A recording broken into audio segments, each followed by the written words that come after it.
All right, what's up, everybody? Welcome to episode number 1 of Cop or Drop, where we talk about trending topics in streetwear, fashion, vintage, all of that, and we let you know whether we buy the hype or if we're selling the hype, whether we're copping it or dropping it.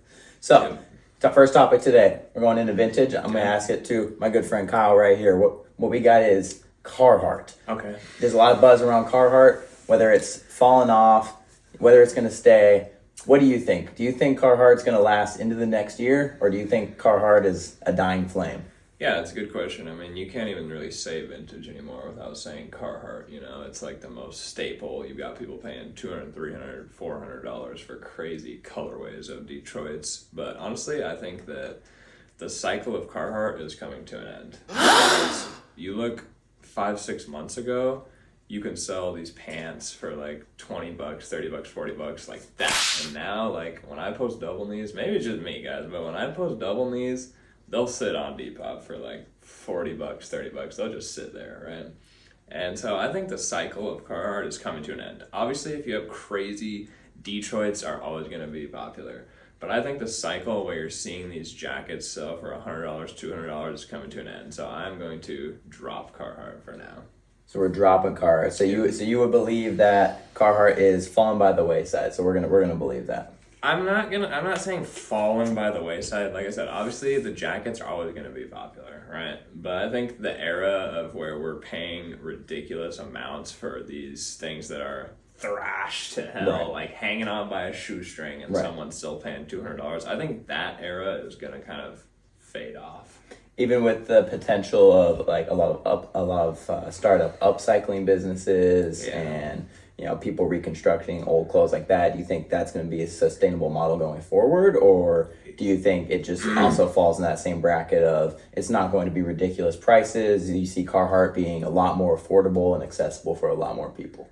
I mean, the thing about that too, so the Detroit style jacket where you have one zipper right here and so on and so forth, like the corduroy collar, those little details are always going to be popular. So if people are upcycling stuff, even if it doesn't say Carhartt on it, like that kind of jacket style has always been popular. Yeah. Like you can look back to the 40s, 50s, 60s and find that same style of jacket.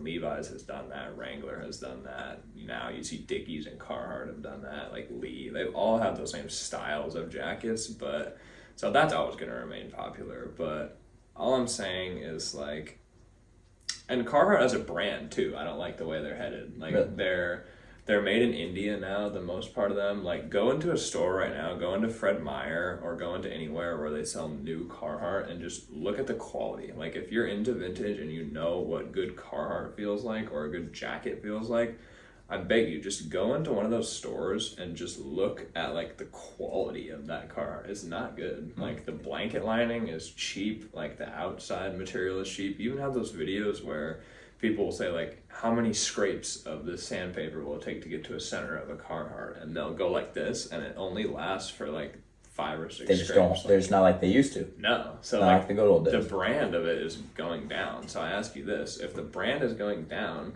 in 5 to 10 years when those pieces become vintage, are they going to hold up well enough to where, like, you have some of the 80s and the 90s, like the good Carhartt jackets that are for sale right now? Do you think they're going to hold up all that time when they're making cheaper versions of it now? That's a very good point that I don't think a lot of people really take into consideration once these current pieces end up becoming vintage. That's a very good, and like the deep future of very good Carhartt, take right there. So that's why I'm kind of like, I think it's slowly going to fade away. All right, you heard it here first, everybody. You heard it here. Carhartt, dropping it. Drop. Let me get a little bit of lubricant down my throat. All right, so I got another cup. Dude. Okay, reset. We're not cutting this. All right, I got another cop or drop today. I'm here with the Old News Clothing streetwear / Y2K expert. Guy worked at Zoomies. Guy's a Zoomies local legend, right? Yep. I brought him on today to talk about baggy jeans. Yes. Okay, that is our topic on the cop or drop.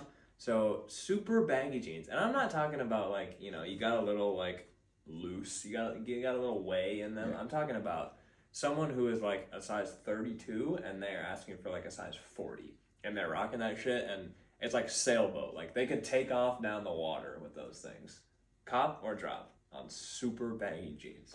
So for this one, I feel like you really got to look at it from a layered perspective. So you mentioned someone who's they're a 28 and they're getting a waist size 40.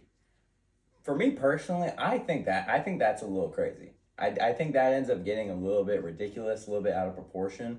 Because I see it every day, and it doesn't look good. Even when you wear the belt, because then you get the scrunch up in the front. You know, you get your jeans, the waistline scrunched up. I don't like that. I don't think that's a good style. Now, baggy jeans as a whole, I'm gonna buy that idea for probably the next year or two at least. Okay. Maybe the next couple, like between the next 2 to 5. I don't think you're going to see baggy jeans go away. I mean, we had the skinny jeans were in for a long time. Sure. And then we went into the kind of COVID skate resurgence. And that's what brought back a lot of the baggier jeans, was that the skate scene coming back and being a lot more prevalent. And now everybody wears the baggy jeans for that old Y2K style. Now you see the Jenkos, you see the modern versions of those. I think those might kind of start to fade a little bit. I don't think that trend is going to stay as long, but I think we're going to see a lot of interesting things revolving jeans as far as these next couple of years. I think bell bottoms are due to make a resurgence. I think bell bottoms and the flared out jeans, I think that's where we go before we go back to skinny jeans, something where there's still a little bit of loose, a little bit of flare, a little bit of style. I think we kind of reach into that well a little bit.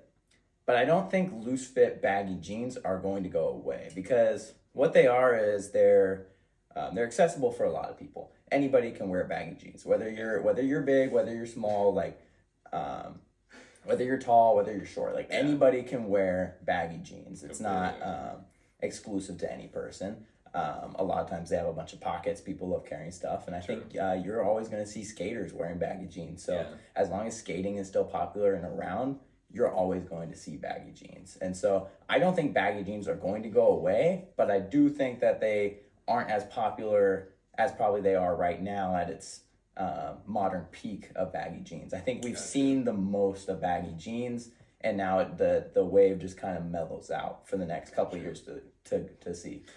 You have a few demonstrations over here, right? I do. So I brought out this because this is in the middle here. Definitely is a Y2K jeans. These are by First Element, available on Old News, but like these are Y2K, these are baggy, but you don't see the crazy design like Jinko has or Empire's doing now. Yeah, like the design is where a lot of it's at right now. That's where a lot of the value is placed, and a lot of what you see is crazy design, graphic jeans, like cybersigillism, all that kind of design right now. Like you see basically anything worn with Affliction and Ed Hardy, all that stuff. Now that's getting off topic from the jeans. If we just want to talk about jeans, what they have on them is doing a lot for the jeans right now, but typically you'll see a lot more people wearing looser fitting jeans now. It depends on where you are, and depends on the area you're at too, because there are still areas in the country, people out here, a lot of the style out where we are is baggy or loose fitting pants. But in different areas, different states, a lot of people still wear straight jeans, still wear straight legs. And so it really, I think you're seeing a lot more autonomy in what people are wearing. People are just kind of wearing what they want to wear now, as opposed to what everybody wants to wear. And I think that's great. I think that's awesome for fashion. I do too. And I think that's awesome for just everybody's style. Like, be the most expressive version of yourself. Yeah, 100% agree with that. So you think it's more like location based rather than like on a set timeline? Like, let's say you're in the rural, I don't know, Puyallup area, or you're in like Eatonville or something like that. Yeah, I think you still see a lot of people wearing more boot cuts and stuff like that over there. And when you're in more rural areas, more farm areas, you tend to see that. So a lot of it is dictated by where people live and the lifestyles that they live. Crazy to think about that, like just based off of where you were born, like maybe you might adopt a different kind of style. Yeah. Like I mean, like the baggiest jeans in Atlanta. Yeah. Right? Baggiest jeans in Atlanta are not the baggiest jeans out in Washington. Exactly. So there's a very big difference there. All right, man. Well, we'll call you in again for a Y2K take, and it's good to have you as always. Always a pleasure. Yeah.